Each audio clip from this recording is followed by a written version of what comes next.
Welcome to the Great Detectives of Old Time Radio from Boise, Idaho. This is your host, Adam Graham. If you have a comment, email it to me, box13@greatdetectives.net. Follow us on Twitter at Radio Detectives and become one of our friends on Facebook, facebook.com/Radio Detectives. Well, today's episode is brought to you by the financial support of our listeners. Thank you so much for all of your support and donations over the past year. Now it's time for today's episode of yours truly, Johnny Dollar, The Piney Corners Matter. For your listening enjoyment, John Lund as Johnny Dollar. Bob Creel, Johnny. Tri-State Limited. Oh, hiya, Bob. Listen, I want to read your letter. It says, if you want to know who killed Martha Williams, you pay no mind to that person or persons unknown. Look close to home. Real close to home. Well, there you are. Signed with that famous old name, I suppose. Yep, anonymous. Postmarked Piney Corners, Pennsylvania. Martha Williams was killed a month ago. Shot. We carried a $10,000 policy on her. Who's the beneficiary? Her husband, Ben Williams. He's a farmer there.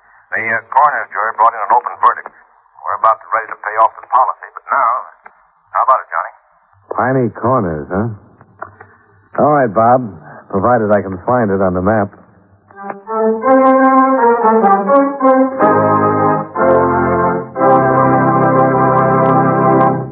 If I cut in for a few moments, fellas, I hope it won't start an argument. But if you'd like to get into an argument that will pay off 9 times out of 10, you just bet someone that the Treasury Department has its own Navy. Well, that happens to be true. It's a fact that the United States Coast Guard is an agency of the Treasury Department and has the job of seeing to it that any activity involving the coastal waters of our country is strictly within the law. The Coast Guard has many responsibilities to keep it busy. It assists ships and aircraft in distress, protects game, seal, and otter fisheries in Alaska, and maintains the International Ice Patrol in the North Atlantic. It operates lighthouses, light ships, beacons, and other aids to navigation, and removes wrecks and other floating dangers. In addition, the Coast Guard enforces laws and regulations relating to customs, navigation, neutrality, immigration, and quarantine. All peacetime jobs under the supervision of the Treasury Department. During wartime, however, the Coast Guard is attached to the United States Navy and acts directly under that branch of our military service. But whether it operates under the Treasury Department or the United States Navy, the Coast Guard is a mighty bulwark in the protection and defense of our country.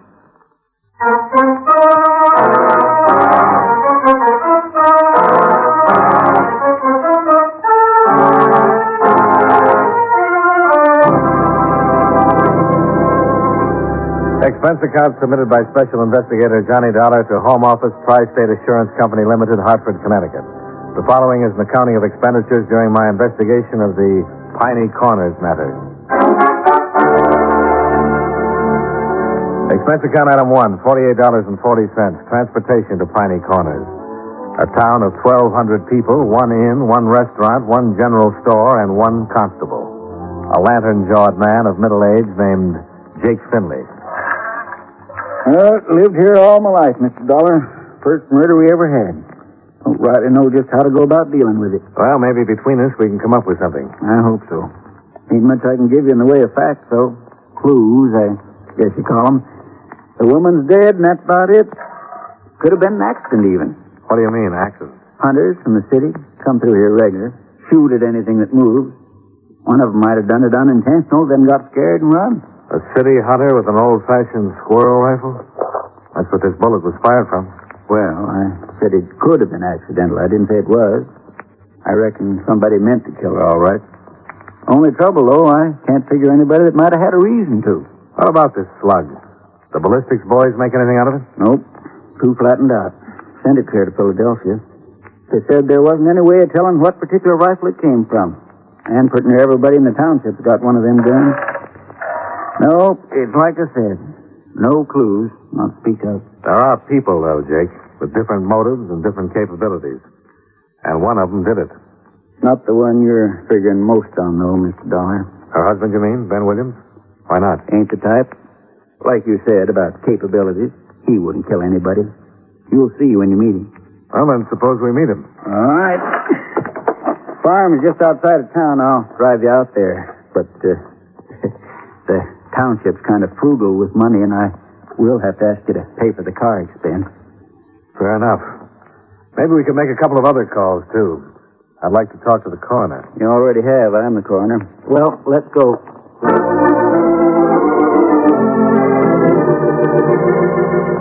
Expense account item 2, $4.50. Car expense from Piney Corners to the Williams farm. Or at least part way to the Williams farm. After stopping several times to point out local landmarks, Constable Finley pulled up beside two people who were building a rock wall along the road and introduced me to Williams' neighbors, the Keelers. How do you do, Mr. Dollar? I'm pleased to meet you. Mr. Dollar's an insurance investigator, Ira. He's checking into Martha's death. Oh, I see. Tri-State Company. Why, yes, that's right, Mrs. Keeler. Oh, it was a terrible tragedy. Sad thing for all of us. The Williams have been neighbors for years. Good neighbors. And then this, after all the other trouble they'd had. What sort of trouble, Mr. Keeler? Oh, Martha's illness. After that operation last year, she was almost an invalid, you might say. Ben had to care for her, along with doing for the house and running the farm, too. A lot of time he spent caring for her. Now, Agnes... Not half as much time as he spent hanging around that girl. What girl is that, Mrs. Keeler? Oh, that little flibberty gibbet. Agnes. I'm afraid my wife is just repeating gossip she's heard, Mr. Dollar. Ben Williams is a fine young man. Any stories to the contrary are idle rumors. I know the girl, Mr. Dollar. It's Flora Lane, a waitress at the Piney Corners Inn. You can talk to her when we get back to town. Good. I reckon we better get on over to Ben. Oh, by the way, Mrs. Keeler, the company appreciated your letter. How'd you know it was me? Oh, I just guessed. Nice to have met both of you. Goodbye.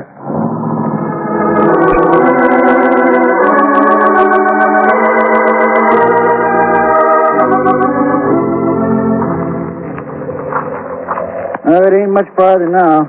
Williams' house is right ahead of us. You figure this is how the killer got away, down this draw, huh? Yep. As far as the road, back where we left the car. Couldn't have been seen from either the Keeler place or the Williams house. The brush is too thick. Yeah, that's all right. Let's see now. Over about there is where I calculated the shot was fired from. Right next to that survey marker. Come on, I'll show you. What was the survey for? Well, they was figuring to build a turnpike through here last year. Finally picked someplace else a few months ago. Too bad. It'd have made this land worth something. Now, let's see. Martha Williams was sitting in that big front window there. Ben's put the glass back in since. It was long got dusk. Miss Keeler was in the room with her. She'd brought over a cake or something. And somebody standing above where we are now fired at her through the window with a rifle and killed her. And got away. Back down the draw there, I figure. Tell me something, Jake. This waitress at the inn, Flora Lane, she pretty? Well, tastes differ. She's pretty enough. Was it just a rumor? Or was Ben seeing her before his wife was killed? Oh, he stopped by the restaurant once in a while. Cup of coffee, piece of pie. He was doing all the cooking at home. He got mighty tired of it, I reckon. And what about now? Is he still seeing her? He eats most of his evening meals there, if that's what you mean. How about his wife? Did she have any chance of getting well eventually? Not according to the doctors. They said she'd be an invalid as long as she... You're barking up the wrong tree, Mr. Dollar. It adds up, Jake. A pretty girl in the offing, young and alive, an invalid wife and a rundown farm. Now, he wouldn't be the first man who's gone wrong trying to get out from under a burden like that. Yeah. Not Ben, no. It ain't his nature. Come on, let's go up and talk to him. You'll see when you meet him. Why would Mrs. Keeler go out of her way to get him into trouble? Send him that letter? Well, she's always been a good friend of Martha's, but she never has like Ben. I don't know why. That's just the way she is. I wouldn't put no stock in what she said.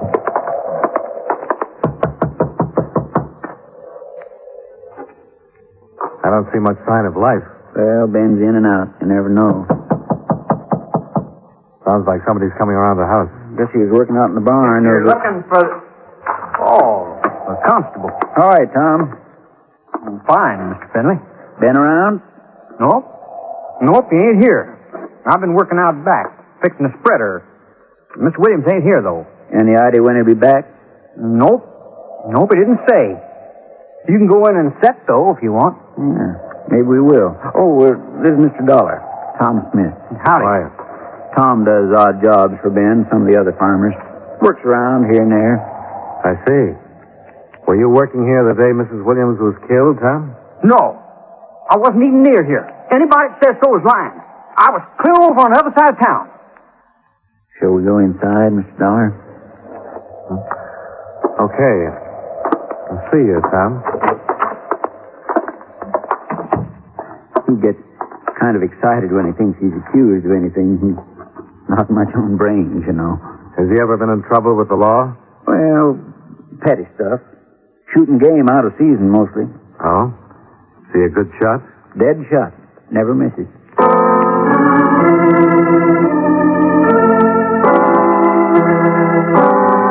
We waited in the parlor for a while, the room where Martha Williams had died. Gradually, the sun dropped behind the hills, and Ben still hadn't come back. We finally left and drove into town. I arranged to meet Jake, the constable, later at his office. Then I walked over to the Piney Corners Inn to eat dinner. There were half a dozen tables in the place, all empty. I was the only customer. The waitress was pretty and friendly and fitted the description. Feels like it's turning out to be a cold night. Yeah, it sure does. We have some awful good pot roast this evening. I think you'll like it. All right, fine. You're a stranger in town, aren't you? Yeah. I'm here looking into the death of Martha Williams. I see. Are you, by any chance, Flora Lane? Yes, I am. I guess you're the person I'm looking for. You worked very fast. Thought it would take longer. Oh? I knew you'd find out, of course. Sooner or later. I was hoping Ben and I would at least have a little time to ourselves first. Well, it looks like it didn't work out that way. Never does. Once you've been knocked down, life never gives you another chance.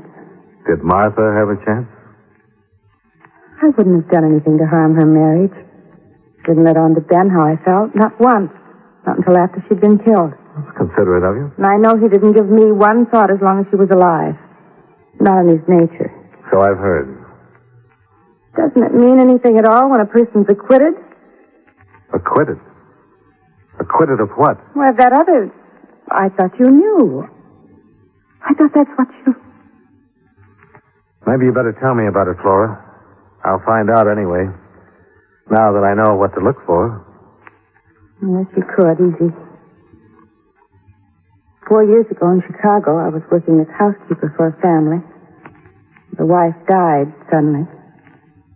They said I did it because I wanted to marry the husband. I was tried for murder.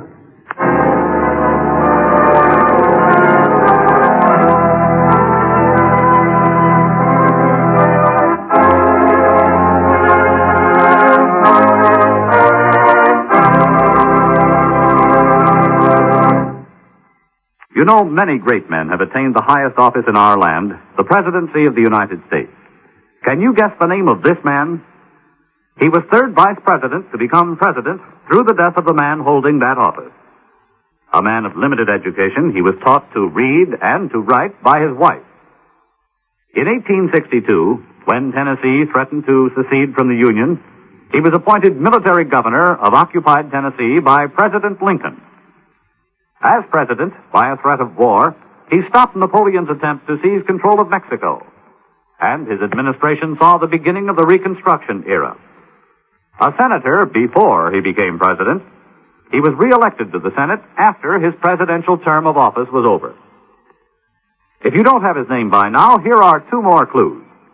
During his administration, Alaska was purchased from Russia, and Nebraska became a state. Who was he? Andrew Johnson, 17th President of the United States. His life is part of your American heritage.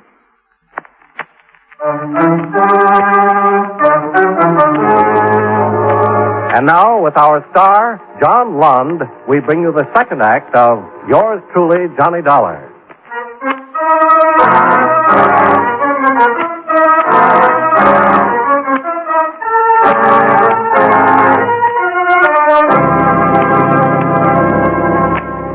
Expense account item 3, $1.60. Pot roast special at the Piney Corners Inn. I finished it, left, and walked down the empty street to the constable's office. Pull up a chair, Mr. Dollar. This old oil burner don't throw much heat. Oh, thanks, Jake. You find Ben? No. I met his girlfriend, though. Flora? I reckon you found out about her, too, from that look on your face. Yeah, she let the whole thing slip. Thought I was already onto it. It don't have no bearing, Mr. Dollar. Oh, maybe not. The way it stands, though, I could make out a pretty good case against Ben. Except you haven't met him. It adds up, Jake. An invalid wife, a pretty girl, a rundown farm that doesn't look as though it's made a profit in years, and a $10,000 insurance policy just dangling. Yeah. In fact, it's even worse a picture if you look at it that way. What do you mean? That farm's not only run down, it's mortgaged to the hilt. Ben needed money for that first operation last year, and the others later. The bank wouldn't touch it. Well, what happened? Our Keeler came through and helped him out. $7,500. That farm wouldn't bring $4,500 if it was sold tomorrow. Naturally, Ben feels pretty obligated. And $10,000 would take the pressure off all the way around. Huh. I've been wondering about something. You said that nearly everybody in the township had one of those old-fashioned squirrel rifles. What about Ben? No, just a shotgun. Yeah. I saw it when we were out there, hanging over the mantel. And I noticed something else at the same time. The hooks the gun was hanging on. They hadn't been put there for a shotgun. They were too far apart. But I think they'd fit a squirrel rifle just fine. Ben's not one to lie, and he told me he didn't have a rifle. But that's something else I've been studying about, Mr. Dollar. I kind of half remember seeing a squirrel gun hanging over that mantel in years gone by.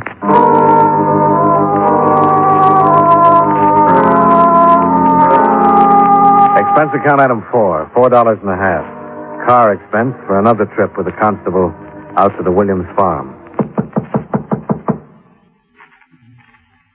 The lights are on.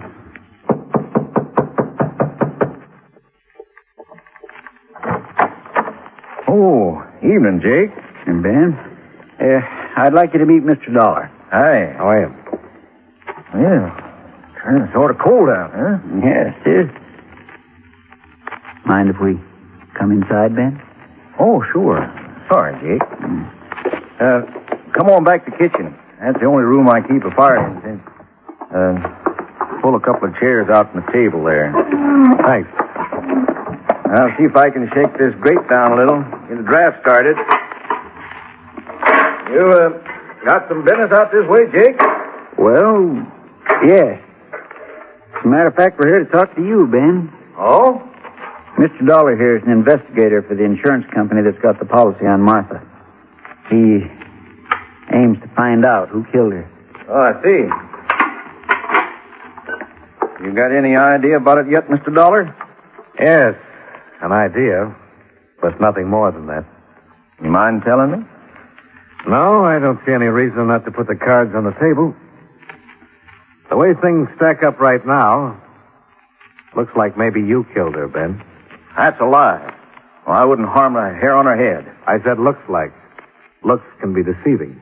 What do you mean? Mr. Dollar's been checking here and there, Ben, talking to people, the Keelers and Flora Lane. What's Flora got to do with it? Nothing. Or she could be part of your reason. Well, I didn't even make her acquaintance hardly before the last week or two. What about Mrs. Keeler?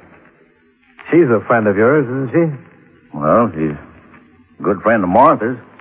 Why do you ask? She thinks you killed your wife. She wrote a letter to the insurance company. Why, she's crazy.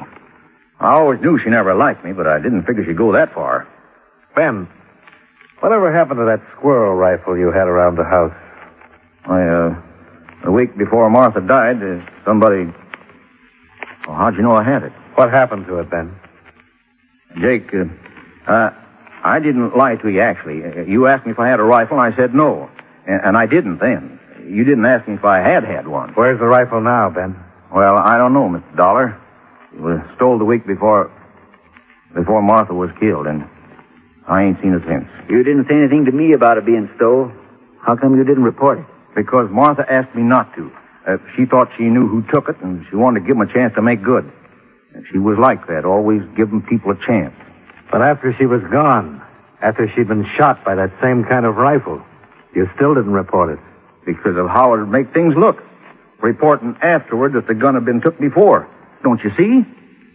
Who had a chance to steal the rifle, Ben? I don't know. The only ones I can think of that was in the house that week are Mrs. Keeler and Tom Smith. Tom Smith. Jake, is that the kid we met here this afternoon? Yep. He's taken things before, Mr. Dollar, and he's crazy about guns. Ah. Maybe we ought to check into it.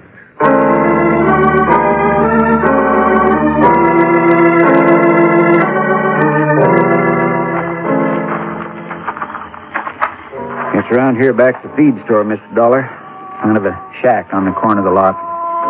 They let him use it in return for keeping an eye on the store at night. I think the door's here at the corner, if I recollect. It's been a long... All right, now. You stop right where you are. It's Constable Finley, Tom. Mr. Dollar's with me. All right. I figured it was somebody trying to break in. Well, now that you know it isn't, I wonder if I can have a look at that gun you're holding. Well, I reckon so, Mr. Dollar. Sure, here. Thanks. You got the flashlight, Jake? Yeah. Just a second now. Here we are. Well, no luck. It's a 22. What you fellas up to, anyhow? Tom, what did you do with Ben Williams' squirrel rifle? How'd you find out? Never mind. What did you do with it? I ain't got it now. Where is it? I sold it. I did. I sold it to Mr. Keeler. He gave me $3 for it about 3 weeks ago. 3 weeks. That'd make it a week after Martha Williams was shot. And you took the gun the week before she was shot. Well, Tom? Well, what? I don't know what... Are you saying I shot Mrs. Williams? I'm asking. She was the best friend I ever had. The only one in this town. Ever treated me like somebody. I wouldn't do nothing to hurt her. Now, Tom... Besides, that gun ain't even been fired for 3 or 4 years, maybe. Miss Williams never did use it. Well, it's even got rust inside the barrel. Tom, for your sake, I hope it has.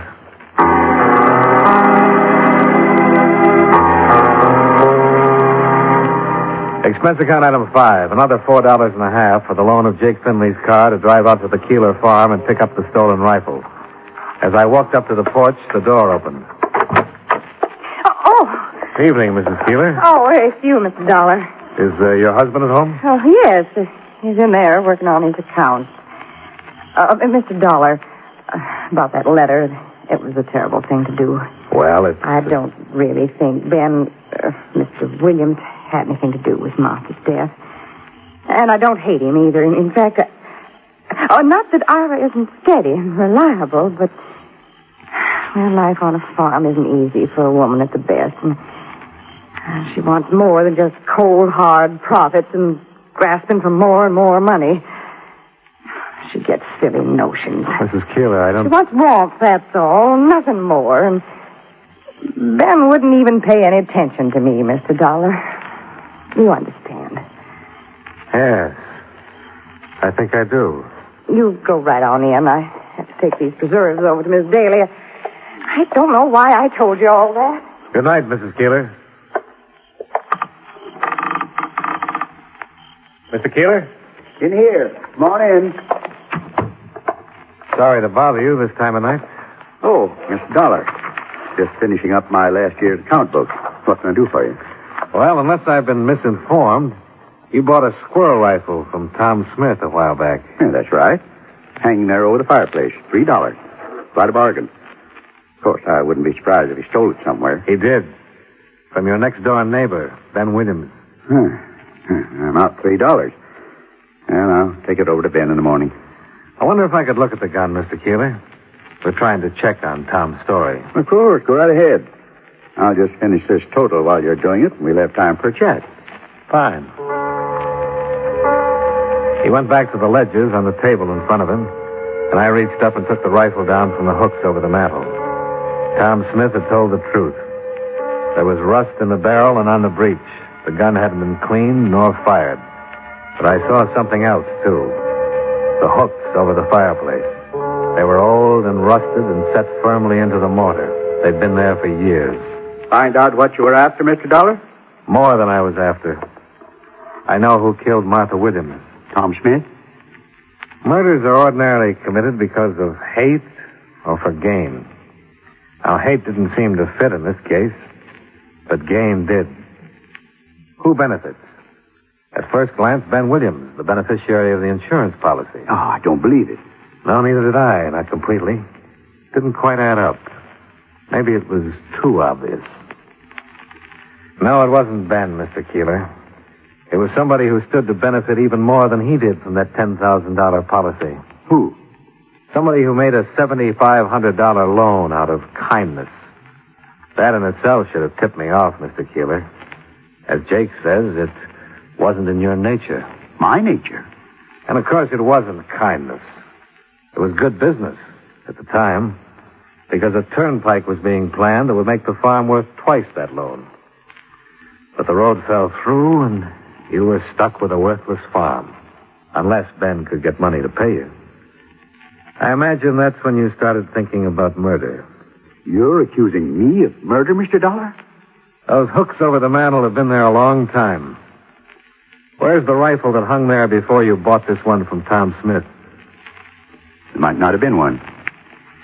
The neighbors will remember. Yes, let me just put down this final total. Yeah, there. I had a good year last year. Very good year. I doubt it's going to be that good this year. Well, no regrets, Mr. Dollar. It's like farming. You take risks on drought, frost, insects. Sometimes you lose. Make a mistake. I knew I'd made a mistake the second I pulled that trigger. It was just a matter of time. The gun's buried out behind the barn.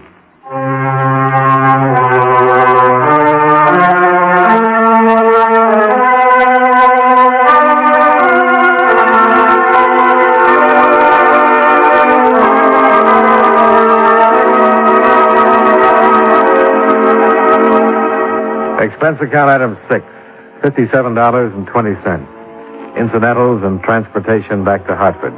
Expense account total, $120.70. Yours truly, Johnny Dollar.